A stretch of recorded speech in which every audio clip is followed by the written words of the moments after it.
I'm too tired to run.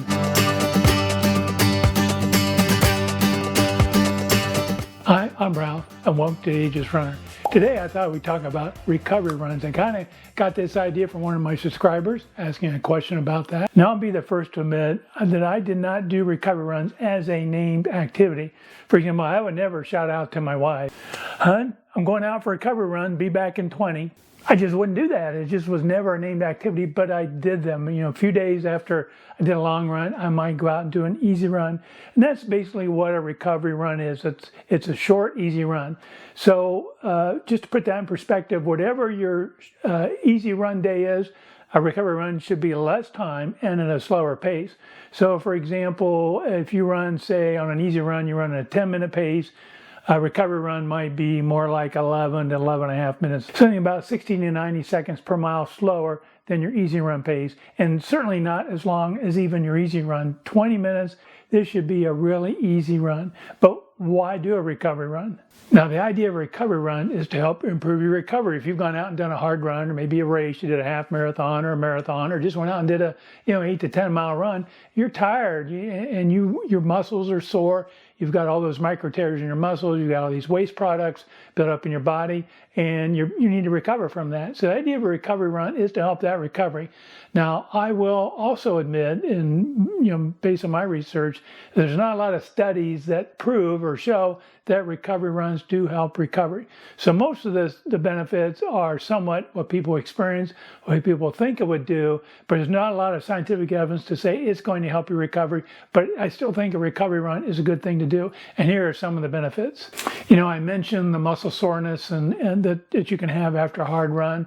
So whenever you do some activity, some vigorous activity like a recovery run or even a vigorous walk, you're going to increase the blood flow through your body, through your muscles. That's going to help wash out some of those waste products, lactic acid, whatever might be built up in your muscles. It'll help work those muscles a little bit and decrease that soreness. You ever maybe do some physical activity outside, maybe did some digging or some chopping of wood, and you're kind of sore the next day. Often just stretching those muscles helps it feel better. That's kind of recovery run does. Helps work those sore muscles, work some of that soreness out, get rid of some of those waste products that are in your muscles. So a benefit of recovery runs is teaching your body, training your body to work through fatigue. If you've done a hard run, you're going to be tired, and going out and doing an easy run, a very easy run, is training your body to work through that fatigue, work through those tiredness that you feel, help kind of build up your endurance. So if you're out doing a race, you're out doing a long run, and that tiredness starts setting in, you have some experience of running through that tiredness. So it's a great thing to improve your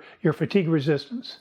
Of course, doing a recovery run, even though you just did a long run, adds training volume to your week. So you're adding more miles, more time to your training volume, which is especially important, again, if you're looking for training for a race out there in the future or trying to increase your overall long run distance. Another advantage of a long run, because you're doing this at a slow, easy pace, allows you to concentrate on your form. So when you're doing a recovery run, start paying attention to how your legs or how your knees are moving.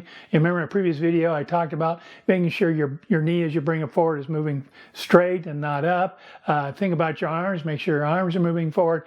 Think about where your head is and your back, and just concentrate on form and try and work on your form. It's perfect to do that during a recovery run because you're not trying to accomplish anything other than run slow and take it easy. Now, if you've been watching some of my videos recently, you'll know I'm a big advocate of using your heart rate to pace your run, determine what zone you want to be in. So a recovery run is an opportunity to work on heart rate control. You ideally want to be in a recovery run in zones 1 or 2. So zone 1 is 50 to 60% of your max heart rate. Zone 2 is 60 to 70. So if you're going to do a recovery run, I talked about running maybe 60 to 90 seconds per mile slower. I like using heart rate. Keep your heart rate below 70% of your max heart rate. That will help you to concentrate on running slow and getting the benefits of that recovery run. And I will tell you, running slow is hard. I'll try and keep my heart rate in zone 2. Pretty soon I will zone out. I'll be listening to music or a podcast, and before I know it, I'll look at my Garmin, like my heart rate, and I'm well up into not only zone 3, I might even be in low zone 4. So it's really hard to stay in zone 2, but you need to work at that and control that. Again, that'll help you stay in that recovery zone.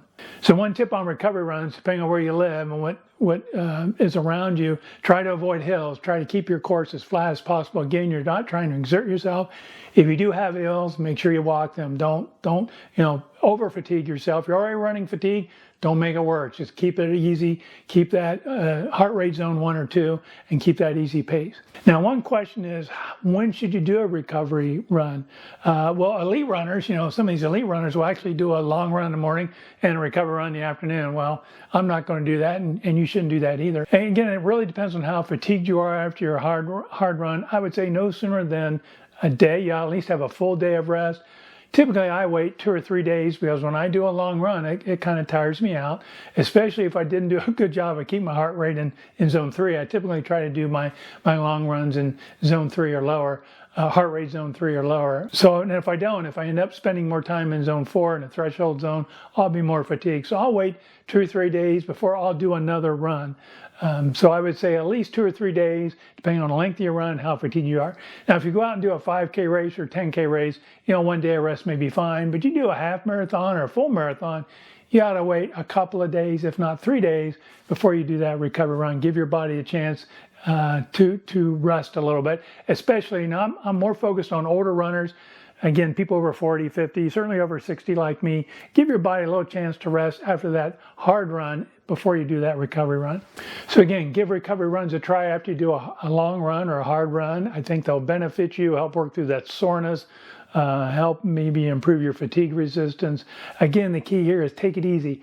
I would say no more than 20 minutes, 30 tops, but try and keep it no more than 20 minutes and keep that pace, your heart rate in zone 2 or less, or slow down that pace. This should be an easy run. It's not the time to improve your training, improve your conditioning. It's time to recover. So take it easy. Hope you receive some benefits from it. So thanks again for watching. If you like this video, please scroll down, hit that like icon. If you're new here, I'd love to have you stick around. Please hit that subscribe icon while you're at it. Thanks again for watching and happy running.